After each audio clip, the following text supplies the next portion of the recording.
बेगम, ये लो तुम्हारे लिए क्या मंगाया है। ये क्या है? रबड़ी। रबड़ी?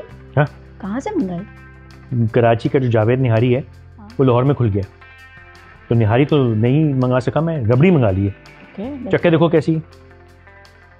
बस अब बड़ा चमचा लेके देख यार।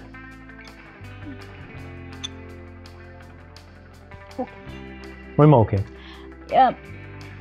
ये रबड़ी होती है ना, असल रबड़ी जो कराची की होती है, वो खाएं तो उसमें एक तो हल्का सा कुरकुर का टेस्ट आता है जो कि बहुत अच्छा और जो ब्लॉटिंग पेपर जिसे कहते हैं आप नहीं, वो बंच और उसमें इलायची, थोड़ा बादाम, पिस्ता, और उसका रंग भी है ना वो पूरा ऐसा वाइट नहीं होता, तो कड़ी भी होती है जरा, कड़ी भी होती है, इसमें हल्का सा दूध भी होता है, ग्रेवी जैसा, और कड़ी भी होती है।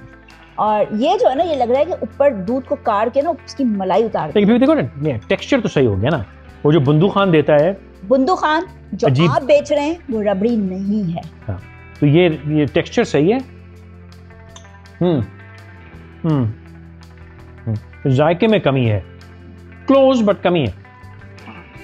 थोड़ा इलायची, थोड़ा बादाम, इलायची, थोड़ा हल्का सा बादाम उसके अंदर, इलायची का तो या थोड़ा हल्का सा वो ज़ाफ़रान, मतलब फ्लेवर निकला नहीं है अभी, फ्लेवर नहीं निकला और कलर भी नहीं निकला। चलो, फ्लेवर और कलर दोनों। चलो, उम्मीद तो बनी। तो थैंक यू जावेद निहारी, आपको गुड लक लाहौर में बिजनेस के लिए। लेकिन थोड़ी रबड़ी इंप्रूव करो यार, हम तरसे में। खाओ खाओ आप खाएं। क्यों? मोटे होंगे तो साथ होंगे ना। मोटे भी क्या